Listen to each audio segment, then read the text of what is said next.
Guys, welcome back to Strong Successful Male. So for today, I can over an email that was sent from a subscriber. That's from a guy, he's in his 40s, he is divorced, and he shares his story, how he went through absolute nightmare through a divorce because of how he lost his temper when he caught his wife in the sack with some other dude. You're going to see in this story, guys, that this guy, he's actually second generation Indian American. He's done very well for himself. He worked at a major company, made good money, and you're going to see how he got roped in by some pretty gal, some pretty gold digger, and it turned out to be an absolute nightmare. And his life got so bad when he discovered she was cheating that he nearly lost it all. But he was able to make a comeback and turn his whole life around, and that is awesome. And that'll be a great story to make the point, guys, that you must be careful. If you're a guy out there who ordinarily, when you were young, no girl paid attention to, girls, you ask them out, they all turned you down, and the ones you had cheated on you and all that, you were that guy, and all of a sudden you start making money and doing well, and all of a sudden they're paying attention to you, understand something. If nothing else has changed about you, and it's just about your resources, be careful. There are women out there that are looking to get involved with you and marry you to use you. And if you're not careful, it can happen. And this story here is an exact situation like that. But fortunately, our guy here goes through a nightmare, but he turns it around and is doing well now. And by the way, this guy, I did a story back several months ago about a guy that also came from Bangladesh, came here, made something of himself, doing great, and that's this guy's boss. His code name was Roy. If you remember his story, I did it back. I'll post a link to the video. And he's a real cool guy and recommended this guy to my channel. And so you're going to hear references to Roy in the story. Roy's the guy that from the previous video, and he's this guy's boss and has helped him out. So a lot of bros helping each other in this community. But this story definitely is important for all you guys out there that are young and starting to do well for yourself. Be careful of the gold diggers. Now, before I get to the main event in the Idiot of the Day feature, I'm going to go over a video clip here that hands down is one of the most effed up things I've seen in a while. And that says a lot. And this is going to show you guys exactly the lengths some gals will go to get attention and validation. It's unreal what people put online to draw attention to themselves, no matter how much of a fool makes of themselves. And at the end of this, you're probably going to be saying WTF like I did when I first saw this. And oh, by the way, if you're eating right now, put down your fork, take a break, and then you can watch this and you'll see why. Check this out. All right, guys, this next one is an original, so I'm really excited about it. Somewhere over the rainbow, you probably thought I was about to sing somewhere over the rainbow. But this is an original song I wrote.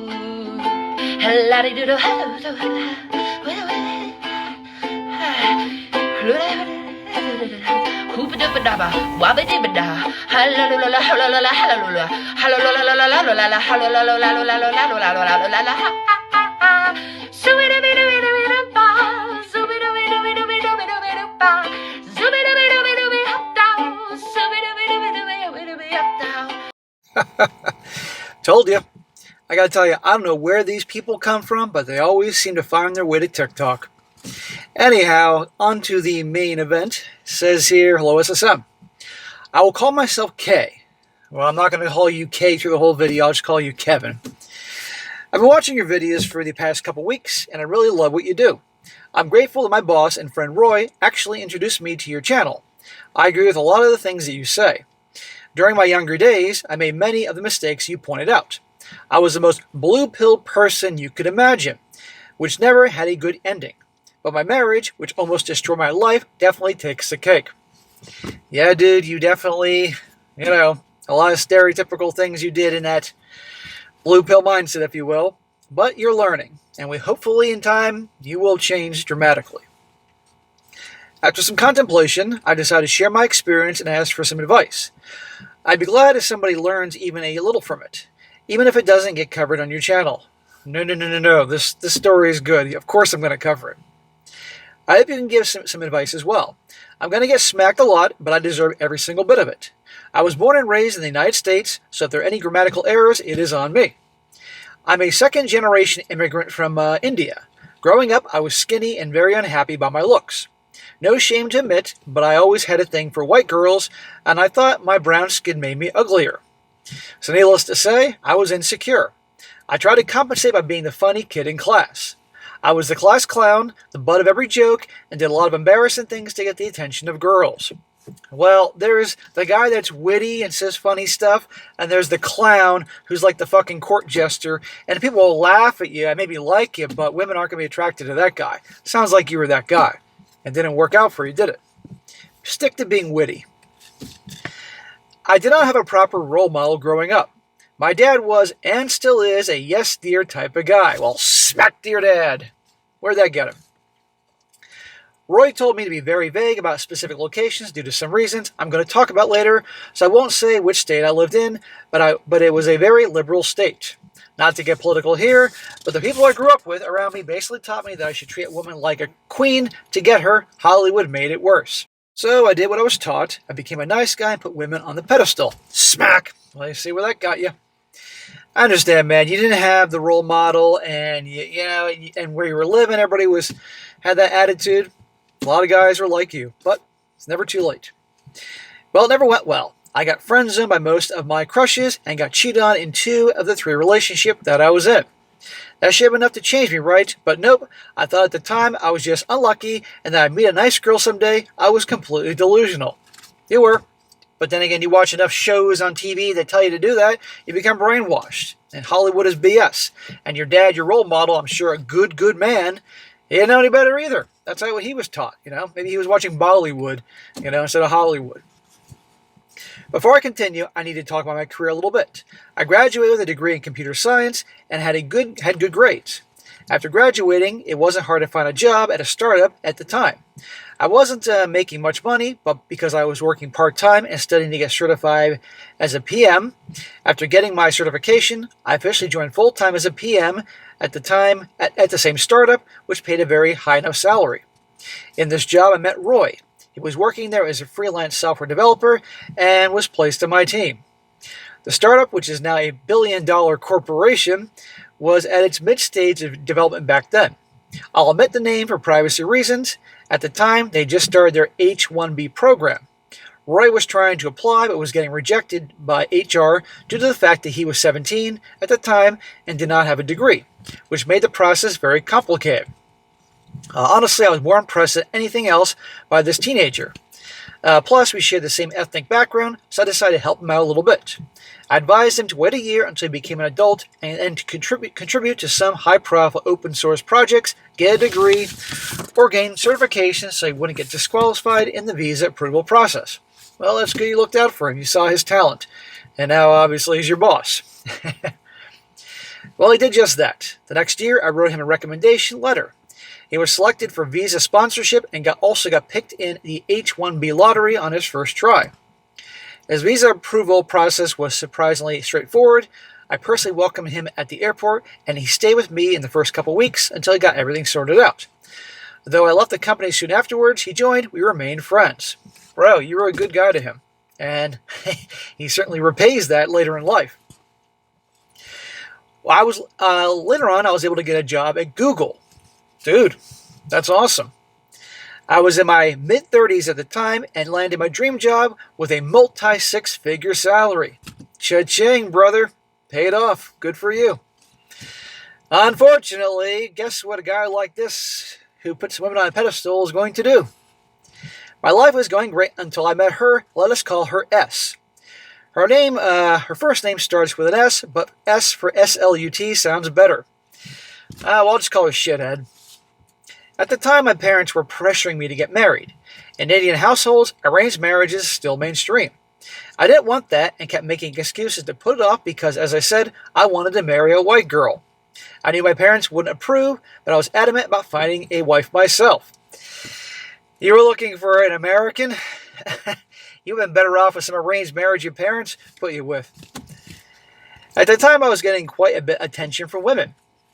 To be honest, SSM, it was my salary that was getting me the attention. But the naive version of me never thought about that at the time. I was high in the clouds thinking my time had finally come. I'm glad you can admit that now. That's progress. And you can admit that it was your salary. And obviously, you're probably driving a nice car, which you're allowed to have a nice car, but you get the point. They knew. One way or another, they knew. And that's what they were after. Gold Digger Central. And if you are, I'm guessing you're out in California in Silicon Valley, and there are a lot of girls looking for a guy, it's like, oh, I think that guy, he probably makes good money. And they figure, hey, remember, women can tell. Women can pick out a nice guy in a room easily. And they're like, oh, that guy. Uh-huh. All she has to do is give you a little attention, shake that little ass, and boom. Next thing you know, you're proposing to them. This is how we learn, guys. You can't be that way. Well, now comes the biggest mistake of my life. S enters the picture. I met her in a church of all places. One of my former coworkers used to go to the same church, introduced me to her. She was his cousin. I was smitten by the first time I saw her. She was 29, brunette, with a perfect body and face. And she knew it. And this friend that introduced you to her, ain't your friend. We started dating. On our first date, she told me that she had been pure, better word to describe, for the past 2 years. Sure. When she was younger, she had made some bad decisions, but after giving herself to Jesus, she'd only sleep with the man she married. What a load of crap. I mean, I believe she made bad decisions, but I'm sure they were more closer than 2 years. And now it's going to make you wait until you propose and get married to her. There you go. Told you she had your number. She was a born-again virgin, and that should have been my first sign to get the F out of there, but I didn't. Well, of course you didn't. I'm not all surprised you didn't. I decided to propose after 6 months of dating. Smack, smack, smack. She was counting on it. She's sitting there in the room with all her gold digger friends like, motherfucker fell for it. Oh, man. And a couple months later, we got married. Again, smack. 8 months after you knew her, you proposed. The hoo-ha could have been that good. I almost had a falling out with my parents over this, but in the end, they accepted it because they didn't want to cut off their only son. My mom constantly warned me that this was a mistake, and this girl gave her a bad vibe. I brushed it off thinking my mom just didn't like her because she was white. How wrong I was. Man, I wish you would listen to your parents. Holy crap. Well, soon after we got married, the mask completely came off. Now we're getting somewhere. She wanted to be a stay-at-home wife, and I supported that. But when I came back from work, the house was a complete mess. She didn't lift a finger. I had to do most of all the housework after a full shift. Smack! Because she knew you would. She knew you would fall for it. This was all on purpose to rope in a sucker. That's what you were. You didn't know any better, and I'm sorry what happens to you, but I gotta be blunt. Otherwise, guys will make the same mistake. She was a gold digger. She had expensive taste. There's a freaking surprise. The 2-bedroom apartment we lived in was too small. So I bought a 6,000 square foot house in the suburbs. Oh my God. In California, probably Silicon Valley. Holy crap, dude. What did that cost you? What was that in property taxes and homeowners insurance? All to make her happy. You think she's happy? No. The car I bought her on her birthday was too shabby, so she wanted a G-Wagon. She said that's what someone buys their trophy wife. I learned that trophy wife is just another name for gold digger around that time. And it wasn't just her. Her whole family was full of professional leeches. She came from a single-parent household and said her dad left her when she and her brother were little. I really question why he left now. The apple doesn't fall far from the tree. Yeah, because her mom was probably the same way. Well, her mom's manipulation skills surpassed even my ex-wife's. There you go. Because she's had more time to work at it. She would ask for money using different sob stories every single time. Her son, let's call him B, was a total bum and druggie who couldn't hold a job for more than 2 weeks. Total freaking loser, and now they're freeloading off you. I tried to be a good son-in-law and help them one time. Then once became twice became 3 times, and so on. When I refused, my ex-wife started arguing with me constantly. After each argument, I felt like shit and gave in. Smack! She wore you down. Dude, she had your number the second she saw you. Whoever introduced you to her, that guy should be blacklisted for life. I have nothing to do with him. My salary put me in the upper middle class, but I wasn't a multimillionaire. Right, because his salary where he was, I'm guessing, in California, different ballgame. Despite having a good income, I was drowning in debt. Smack! That is the dumbest fucking thing in the world. You're drowning in debt to make her happy. Crazy, man. Man, your parents should have smacked the shit out of you. I had to pick up extra shifts just to cover my monthly expenses. Extra shifts at Google? I think he'd be on salary or something. On top of that, arguments became constant because I couldn't fulfill her endless demands. Why don't you just cut your losses and ditch the bitch? I know she'd get, I'm guessing it's California, a major, she benefited from it, but at least be rid of her. We had a dead bedroom soon after getting married. Shocker. You're not getting any, so what's the point? My life was miserable. I thought about leaving, but I really wanted to make it work. I think you wanted to prove your parents wrong. I wanted to have kids. We had talked about this before, getting married, and I was sure she wanted the same. But after marriage, when I brought it up, she said she didn't want kids, which caused another big round of arguments. Then you got you can get a fucking annulment at this point. If it's under a year, you're not getting any. She doesn't want kids. There you go. I convinced myself that she just was not ready. Maybe we could talk about this later, but that didn't happen. It reached a point I didn't even want to go home if I didn't have to. Why didn't I just leave? A divorce would have been far cheaper and more peaceful than this. I asked myself that question many times. Then finally came D-Day. I was on a business trip to Chicago and some programs got canceled, so I had an early flight home. I think I got back at 4 o'clock in the morning and I suspected nothing. You can see where this is going. Always when guys come home early. I urge all you guys out there that have a wife or a girlfriend, living girlfriend, if you're going away for something, come home early on occasion. Seriously. You may not like what you're going to see, but have your phone ready, on record, and come home early. You'd be amazed what these guys find out when they come home early. Well, I suspected nothing. There was no car in the driveway or anything alarming. We were sleeping in separate bedrooms at the time, so I thought she was asleep. I hopped in the shower, and after getting out, I went to the master bedroom to get my clothes. And that's when I saw them. My wife of 4 years was naked beside another man. Having the most peaceful nap of her effing life, that image is forever engraved in my head. So much for, giving herself to Jesus. Not surprised, man. She's not getting it from you. She's getting it someplace else. I think she was probably getting it with somebody else all those months before he proposed to her, and ever since then, this is who she is. Hate to rub it in, but your parents were dead on right. Well, my blood boiled, and I did something very foolish.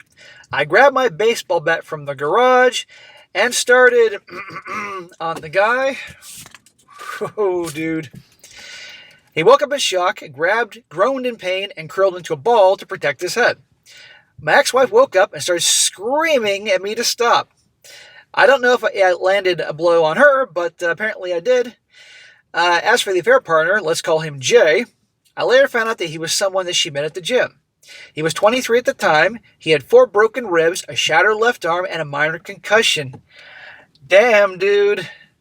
This happened a while ago, and my memory is shitty, so the injuries might not be exact, but it was something like that. Dude, nobody blames you. I'm going to put it this way. How can I put this right? I'm sure the majority of guys watching this don't blame you for being that pissed off to do that. And frankly, obviously he knew this was your house and that you were married. He had something coming to him. But what could come after that, ruining your life over that, you got to have self-control, guys. I know you were a ticking time bomb. You're ready to blow, obviously, and it's a shame. But it's not worth throwing your life over. You could spend that a decade in prison over her, and then she'd make out like a bandit. And not to mention she could then accuse you of being, crazy and angry and dangerous and, not worth it. I eventually came to my senses and stopped. I was in shock at what I'd done. I froze at the moment and heard my wife on the phone. She called 911. Seeing her still naked brought the rage back, and my thoughts were completely chaotic. At the moment, I wanted to end things with her. I knew I needed to leave before I did something even worse. Good. I'm glad you did. Dude, making it even worse, where you spend the rest of your life in prison? No way. So I grabbed my car keys and got the F out of there. I was wearing nothing but a towel. I returned about half an hour later, and I was arrested. I spent time in county jail before my parents bailed me out. Fortunately, we had a lawyer in the family who helped secure good legal representation. Did they really put you in the holding cell with a towel wrapped around you, or did they give you clothes? I'm just trying to imagine that scene. There you go, man. That's what happens. You can't control your anger. Nobody blames you for being that angry. There's going to be a lot of people won't blame you for whooping his ass. But look what it got you. The damage was already done. I didn't mention my state because the incident was picked up by local media. Nothing major, but it became known. I was fired from my job. I should have faced aggravated assault charges, but they didn't press them. You got lucky. I don't know how that happened, but we'll get to that in a second. Maybe because you never had any priors. Why? They wanted to squeeze every last bit out of me. Getting my money was more important than putting me in jail or prison. I paid a lump sum of damages and was served divorce papers. I lived in a no-fault state, so her infidelity was dismissed in court. I was painted as abusive, psychotic man. In a single day, I lost my wife, the house, the cars, savings, job, and everything. Not to mention your parents' savings and relationship. Holy crap, man. I'm sorry everything that happened to you, but my God. But you know what, guys? When you hit rock bottom, you got nowhere to go but up. You know? Gotta keep control, guys. Self-control, even though it's tempting to, you know? I still don't know how you didn't do time. You must have had no priors, and your parents paid a lot of money. There had been some bribes going on there. Even that didn't cover it all. Watching my elderly parents drain their life savings to clean my mess was devastating. I can imagine. And not to mention all caused by a girl who they told you not to marry. Soon after the divorce was finalized, S and J got married. Later, they announced they were having kids, which felt like a gut punch from Mike Tyson. One of her friends later told me that the affair had been going on behind my back for 8 effing months. Not surprised there, man. Yeah, after all that, she made out like a bandit. Now, she's not going to be able to afford that lifestyle unless that guy makes a lot more money. But here's the thing, dude. She's going to be cheating on that guy as well. Guaranteed. She'll be mooching off him. He'll get his beyond you giving him the ass whooping. That was the lowest point in my life. I was thinking about ending my life. The only thing that kept me alive was knowing my parents would have sacrificed everything for nothing if I had passed away. I was depressed and desperately looking for work. All I wanted was to repay my parents. Yes, man, at that point then, you need to stay alive to repay your parents. If there's anything you could do, yeah. During that time, Roy called me. Since he moved to Florida, we hadn't talked much. He told me he had started his own business and asked if I wanted to join him. He offered generous equity as thanks for what I'd done for him. The business was still a risk, but my parents encouraged me to change my environment. Yeah, it was very good you got the F out of there. And enter Roy, the guy that you helped for not wanting nothing for yourself that you helped back in the day. Because we all, as I said in the beginning, Roy is the guy who wrote him before, who's done extremely well for himself. He's an awesome guy. It was the best decision I ever made. Roy would off me if I shared too much, but I now make significantly more than I did at Google. That's because you're an owner. I was able to retire my parents. I've done therapy and gotten over the whole thing. I started watching art pill content, hit the gym, and took my health seriously. I'm not jacked, but I'm no longer skinny fat. Dude, you've made progress. That's all that matters. I've dated a few women since then, but I stopped treating them like God's gift to earth. Never again. If they test my boundaries, they are gone. I've learned to live with solitude. Good. When you can be happy on your own and not need a girl in your life, then at that point then you're going to be able to kick out the ones that are you suspect being gold diggers or give you an attitude or just rotten people. And obviously, the more successful you are, the wealthy you are, they're going to tell. I'm telling you now, man. I'm never getting married again. Well, I certainly hope not. But I'm in my 40s and still want someone to spend my life with. And I want kids. In today's world, I don't have the courage to bring a child into this planet with someone. SSM, I know you're a lone wolf, but if you actually wanted to find someone to date seriously and potentially have kids with them, what would you do? Love your videos, man. Keep doing God's work. K. Well, K for codename Kevin. Before I get to your last question, which I'm trying not to laugh too hard about, holy crap, that's a tale. I'm so happy you're able to turn things around. Got in touch with Roy. Roy's an awesome bro to help you out. Gave you a job knowing you obviously have talent, equity in the company. You're doing fantastic, making a lot more money. I'm so happy you're able to turn your life around, pay back your parents, and then some. They can now retire. You've redeemed yourself, and you've done a lot of things to work on yourself. Therapy, hitting the gym. You're now learning to say no to girls, being happy on your own, all that. That's awesome. And it goes to show you guys you can make a comeback. But a lot of times it takes a guy hitting rock bottom to get to that point.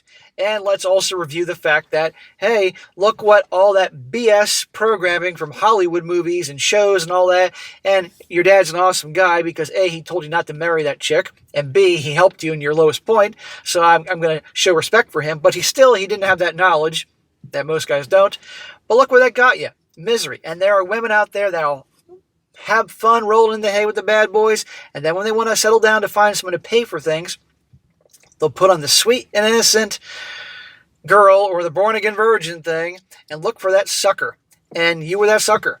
But you don't always have to be that sucker, and you've turned things around, so I'm really proud of you there. So, bro, I say keep doing what you're doing, keep working on yourself, being successful, hitting the gym, exercising, finding new things to do to move up in the world, improve yourself, keep yourself healthy, hang out with your friends, all positive things you could do in your life. As for your question, what would I do if I suddenly wanted to have kids and long-term relationships or marriage and all that? That ain't going to happen. No fucking way. I'm 48. I love my life. That ain't going to happen. But for you, well, if you said you never want to get married again, that's out the door. You said you're worried about having children with somebody, that's out the door. So I really don't know what to say, I mean, if you want to have a cool chick that you can do stuff with and have a good time with, it's just a process of elimination.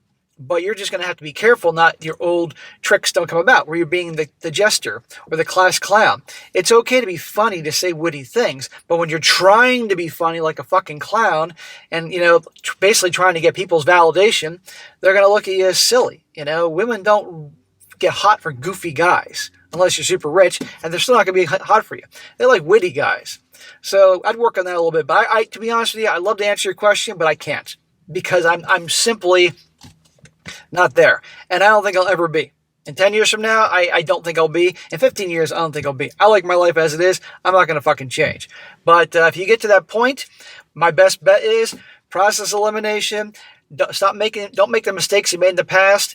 And there you go. But remember, you're a wealthy guy. And there'll be women out there that'll be more than happy to have a child with you, and that child is their insurance policy for guaranteed payments. So be very careful when you're dating and hooking up with anybody that you wear protection and all that, because good Lord, it'll be a dream come true. Watch out. It's not going to stop. And I guarantee it, you'll be tested. Some way, somehow, you're going to meet some chick somewhere when you least expect it, and you'll have improved upon things, and then it'll be very easy for your old ways to come about. Be careful. And God or the universe or somebody is going to test to see if you learn your lesson. And I hope you have. And I don't want what happened to you happen again. And as for your ex, she's a piece of garbage. Your parents were right. But I guarantee you that it ain't going to be an easy life for her. And that guy that she was sleeping with, if they're still together in 10 years, I'll be shocked. Because there ain't no way she's going to change. She was pure garbage. And her whole family's like that. And this is also why you got to do your homework on your girl and her family and all that. Married after 8 months, you're insane. But I know why you did it. Because you're in your 30s and you wanted to have a family, and she was obviously beautiful and all that. And yeah, there you go. And she didn't give you any to get you to rush things. Don't ever fall for that. So, bro, I'm happy that your life's turned around. Shout out to Roy for helping you out. And maybe one day you'll help somebody else out as well. So, but good luck, bro. All right, guys, that's it for today. Be sure to comment down below. Let me know what you think about this. I'm sure you like the video. Share with your friends and subscribe. I'll catch you next time.